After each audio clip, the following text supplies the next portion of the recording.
तो इंडिया ने finally against Bangladesh first test match जीत लिया है और 280 रन्स की एक बड़ी विक्ट्री अचीव की है अगेंस्ट बांग्लादेश। तो हेलो फ्रेंड्स, तो आज हम India versus Bangladesh first test match का रिव्यू करेंगे। तो अगर बात करें बांग्लादेशी पर्सपेक्टिव से इस फ़र्स्ट टेस्ट मैच की, तो उसमें अगर पहले दिन के उन दो सेशंस को, फर्स्ट टू सेशंस को एक तरफ रख दिया जाए, तो all the things completely belong to India. पहले दो सेशंस थे जो, उसमें बांग्लादेश के लिए चीज़ें थी, बिलोंग टू बांग्लादेश, क्योंकि they bowled India out at 150 for 6 and they were right in the game. और अगर वहाँ से 200 या 250 के अराउंड अगर वहाँ पर कवर अप कर जाता बांग्लादेश इंडिया की उस इनिंग्स को, तो ये मैच का रिज़ल्ट शायद कुछ और होता, या फिर एटलीस्ट कंपेटिटिव क्रिकेट तो हमें ज़रूर देखने को मिल सकती थी इस मैच में।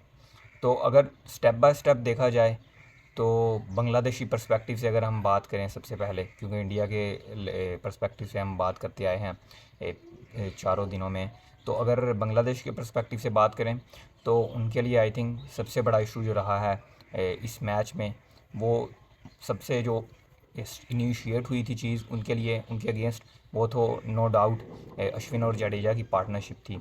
वो अनप्रेडिक्टेबल भी आप कहीं ना कहीं फैक्टर यूज़ कर सकते हो उसमें, या फिर जो एक बैरियर रहता है, मतलब आप बैटर्स को आउट कर चुके हो, जो टॉप ऑर्डर के बैटर्स हैं, 6 विकेट्स जब आप क्लेम कर जाते हो, तो most of the times you feel that you are right in the game.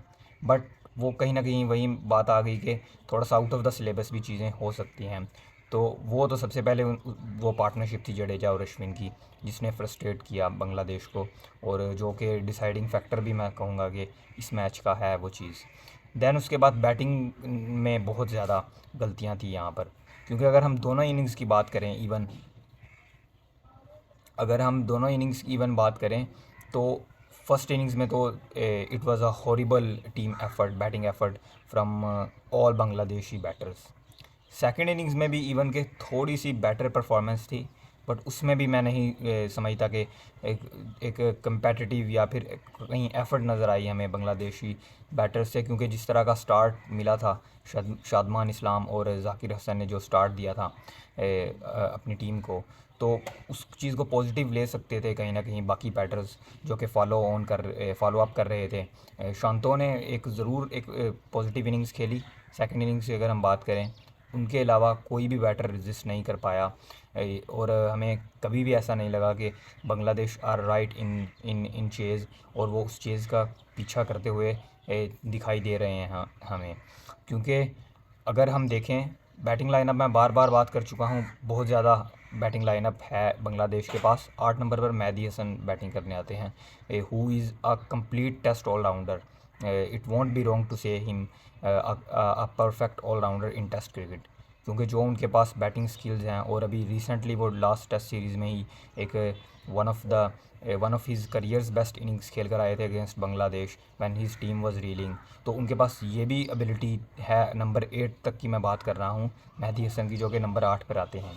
लेकिन उस मतलब क्वांटिटी तो है आपके पास, वो लाइनअप तो है, लेकिन बैटिंग डेप्थ के साथ साथ वो क्वालिटी हमें कहीं भी नज़र नहीं आई। बैटर्स के पास वो टेक्निक भी है। अगर हम लिटन दास की सबसे पहले बात करें, जो कि बांग्लादेशी, अगर हम सेटअप की बात करें, तो प्रोबेबली वो सबसे स्ट्रॉन्ग टेक्निक के बैटर नज़र आते हैं, बट उनकी तरफ से भी कोई रेजिस्टेंस नहीं थी। दैन मुशफिकुर रहीम की अगर उनके अलावा बात कर ली जाए, तो ही वाज़ ऑल्सो डिसअपॉइंटिंग, और उनकी तरफ से भी कोई दोनों इनिंग्स में कोई कंट्रीब्यूशन नहीं हमें देखने को मिली। तो इस तरह से कैप्टन शांतो, सेकंड इनिंग्स में उनकी तरफ से रेजिस्टेंस था, और अग्रेशन भी उन्होंने कहीं ना कहीं दिखाई, और वो लग रहे थे कि he is back in form. But उनका भी, चलिए आप कह सकते हो कि फॉर्म में वापस आ चुके हैं, लेकिन फर्स्ट इनिंग्स में वो भी जो थे, उनका भी बल्ला खामोश रहा था। और उसके अलावा जो सबसे बड़ी चीज़ आजकल बांग्लादेश के लिए टेस्ट क्रिकेट में सबसे बड़ी चीज़ उनके लिए कंसर्न, एज ए कंसर्न आप कह सकते हो, वो है Shakib Al Hasan. Shakib Al Hasan as a bowler आप देख सकते हो क्या परफॉर्मेंस रही है उनकी, कोई भी विकेट वो नहीं ले पाए। Then Shakib Al Hasan as a batter आप देख लो, no performance at all. Pakistan series में भी उनकी उनकी मतलब उनकी तरफ से बॉलिंग में कुछ ना कुछ थी, उनकी तरफ से एफ़र्ट, बट बैटिंग में बिल्कुल खामोश उनका बल्ला जा रहा है। लेकिन इस मैच में अगर हम बात करें तो ऑल राउंड अगर हम उनकी उनकी बात करें तो वो खामोश रहे हैं। अगर हम उनकी परफॉर्मेंस की बात करें तो जब आपकी आपकी मतलब आप बांग्लादेश क्रिकेट के साकिब अल हसन जो हैं वो ग्रेटेस्ट एवर क्रिकेटर हैं, नो डाउट, हिस्ट्री के भी, और अभी भी वो लिविंग लेजेंड हैं आई थिंक। तो अगर आपका प्रीमियम एक एक प्लेयर जो कि अगर आप बात करो बांग्लादेश जो भी मैचेस जीतता है तो उसमें 50% ऑलमोस्ट आपको शाकिब अल हसन ही ऐसे प्लेयर मिलेंगे, आपको प्लेयर ऑफ द मैच हम देखने को मिलेंगे। तो अगर आपका ऐसा प्लेयर ऑलराउंडर आपका जो कि एक वक्त में, बल्कि अगर अभी तक अभी रिसेंटली 1-2 साल को पीछे छोड़ दें तो आपके सबसे कामयाब batter Shakib Al Hasan, as a pure batter मैं बात कर रहा हूँ। अगर आप एज ए प्योर बॉलर भी देखो तो Shakib Al Hasan had to be the your best bowler. तो अगर वो आपका इस तरह का प्रीमियम प्लेयर परफॉर्म नहीं करता तो there is always difficulties for you.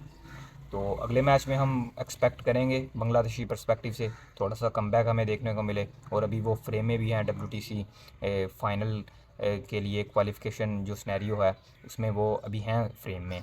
Sri Lanka और बांग्लादेश के इस बार बहुत चांसेस हैं ब्राइट, क्योंकि श्रीलंका भी on the verge of win है अगेंस्ट न्यूजीलैंड। तो इस तरह से ये मुझे लगता है कि WTC साइकिल है थोड़ा सा इंटरेस्टिंग रहने वाला है as compare to the two previous two WTC cycles.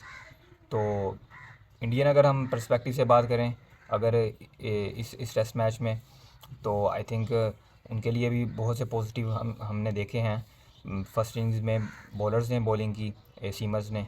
Then second innings में जैसा कि हम देखते हैं टिपिकल चेपॉक जिस तरह की सरफेस बन जाती है तीसरे चौथे दिन में आकर, तो वो स्पिनर्स ने अपना जादू दिखाया। सेकंड इनिंग्स में अश्विन और जडेजा ने 9 विकेट्स शेयर की। एंड देन बैटर्स में शुभमन गिल जो कि स्ट्रगल करते हुए थोड़े से नज़र आ रहे थे, उन्होंने भी अच्छा कमबैक किया by hitting 100। Then Rishabh Pant जो कि कमबैक कर रहे थे, और one of the greatest comeback आप कह सकते हो ऋषभ पंत का, क्योंकि जिस तरह से वो अपनी लाइफ के अगेंस्ट लड़ कर आए थे तो वो एक एडमायरेबल चीज़ है इंडिया के लिए भी और ऋषभ पंत के लिए भी। तो नेक्स्ट मैच अभी जो है उसके लिए एक्सपेक्टेशंस रहेंगी बांग्लादेश से कमबैक करने के लिए और बाउंस बैक करने के लिए, एंड आई होप दैट। और वही जो चीज़ मैंने बात की कि जो इस बार WTC साइकिल है उसमें आई होप कि चीज़ें थोड़ी सी मुख्तलिफ हों, और मैं ये चाहूँगा कि बांग्लादेश और न्यूजीलैंड इनमें से एक टीम क्वालिफाई करे to the finals at Lord's.